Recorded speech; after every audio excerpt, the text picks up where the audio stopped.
Noticia en desarrollo en Noticias Caracol.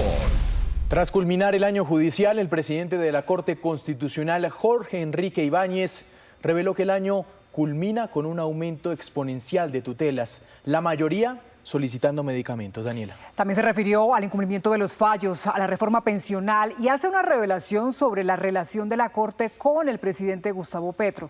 Es importante señalar que esta entrevista fue antes de que se conociera el anuncio del gobierno de expedir una emergencia económica. Hoy, en el año 2025, estamos recibiendo en la Corte en promedio 90.000 decisiones que han resuelto acciones de tutela cada mes. O sea que estamos recibiendo en promedio 4.700 decisiones que, una vez revisadas mensualmente, son las que nos sirven para efectos de analizarlas y tomar la determinación de seleccionar las que tenemos que seleccionar con el fin de garantizar la tutela o adoptar medidas urgentes en relación con personas que están en situación de vulneración de sus derechos, o para reiterar la jurisprudencia o para unificar la jurisprudencia. O sea, hoy estamos trabajando con 90.000 decisiones de tutela mensuales, que son las que nos permiten seleccionar esas acciones de tutela para, a partir de ahí, sentar esos precedentes o adoptar otras determinaciones complementarias. Eso significa que cada 5 años estamos, vean ustedes, no solamente duplicando, casi que triplicando el número de acciones de tutela. Seguramente, si este incremento se sigue dando, es probable que en el año entrante ya no tengamos 90.000, sino tengamos seguramente más de 100.000, y así sucesivamente, que en el curso de seguramente 5 años, que es como lo estamos mirando, vamos a tener un promedio de por lo menos 200.000 acciones de tutela que se están presentando ante los distintos jueces de toda la República y que llegan para nuestra revisión eventual en la Corte Constitucional. Pero eso significa que la acción de tutela es el instrumento más utilizado por la sociedad, que la gente cree en las decisiones de los jueces de tutela y la gente cree además en las decisiones de tutela que nosotros estamos adoptando cuando revisamos a su turno las decisiones de los jueces. Doctor, pero ¿no es preocupante tanta tutela? ¿Eso no deja como en evidencia que las instituciones están fallando, que se está fallando con respecto a la protección de los derechos fundamentales? Ese es un reflejo que tenemos que reconocer que es cierto, porque si hay una masiva presentación de derechos, de acciones de tutela para la protección de múltiples derechos, es porque algo está fallando en la sociedad.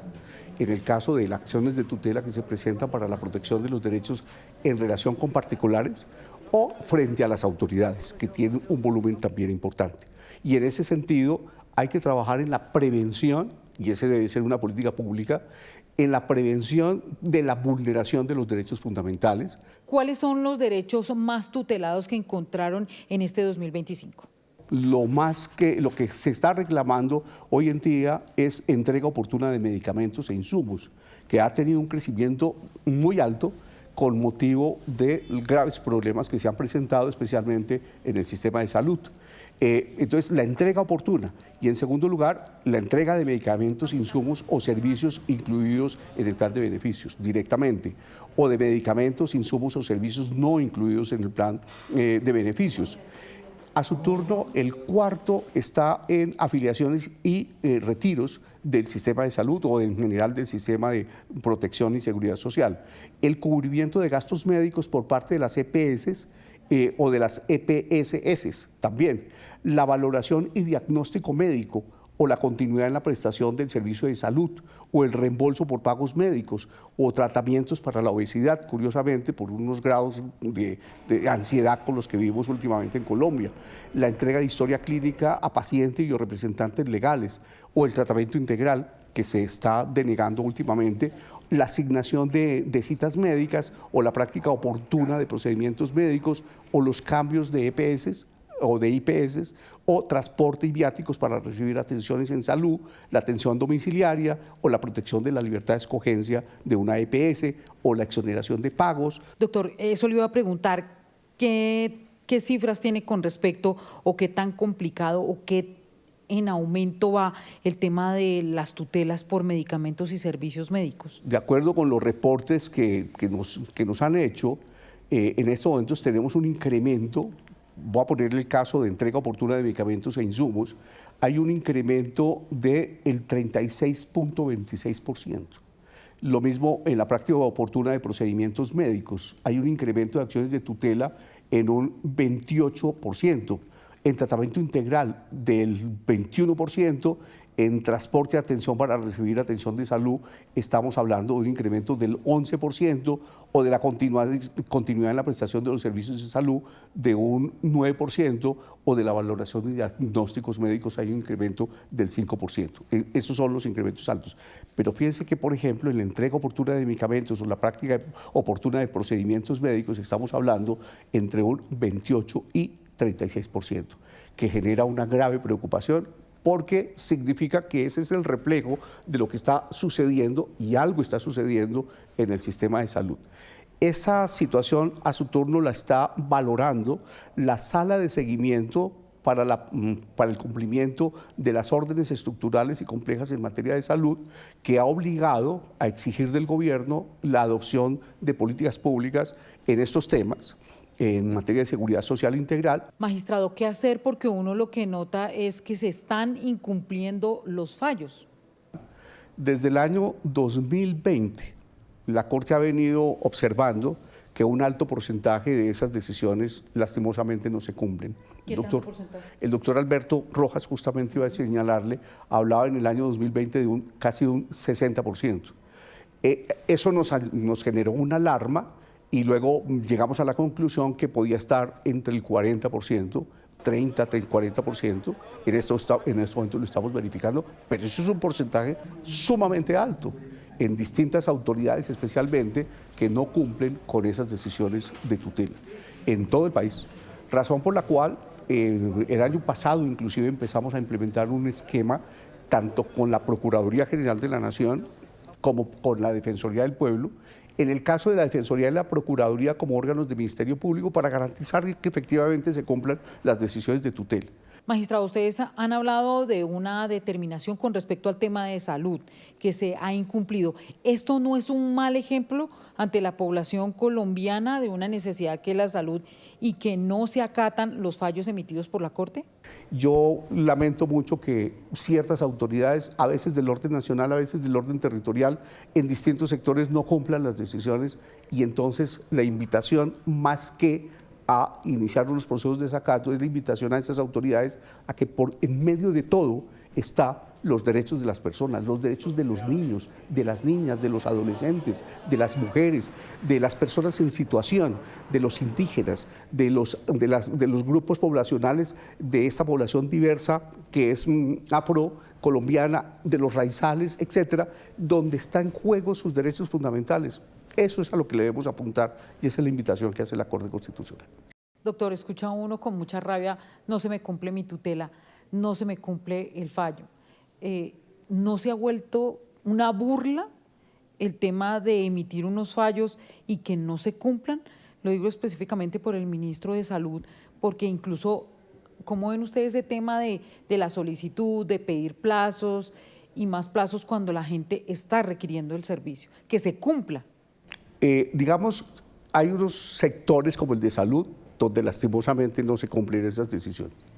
Hay otros sectores, inclusive en la propia administración, donde frente a algún incumplimiento inmediatamente actuamos, asumimos el seguimiento de la decisión, le corresponde inicialmente al juez de primera instancia, pero si él no hace su trabajo o hay circunstancias que le impiden hacerlo bien o porque a veces no le ponen atención al juez de primera instancia, asumimos nosotros el seguimiento. Entonces no es posible que sigamos avanzando, pasan los años, pasa el tiempo y no se cumplen las órdenes por parte de un sector de las distintas autoridades. Mi llamado respetuoso como miembro de esta corporación y presidente de la misma es, hay una decisión judicial, hay que cumplirla y por respetarla y cumplirla porque está en juego de nuevo el derecho fundamental de una persona o de un grupo de personas y hoy en día de miles de personas, que inclusive son millones de personas que pueden estar afectadas por la ausencia de una decisión administrativa que le corresponde adoptar a una autoridad y que no puede seguir constituyéndose en renuente de una decisión judicial solamente esperando que se produzca una decisión como consecuencia del desacato porque por encima de todo está la efectividad de los derechos de las personas. ¿Eso qué le produce? Porque hacen un esfuerzo importante. ¿Qué sensación le deja a usted? Pues nos deja una sensación de, digamos, de frustración, pero al mismo tiempo constituye eso un reto para continuar. Uno como juez debe perseverar en el cumplimiento de su función, porque lo más importante, vuelvo a repetir, es que se cumpla con el propósito de garantizar lo que la Constitución establece.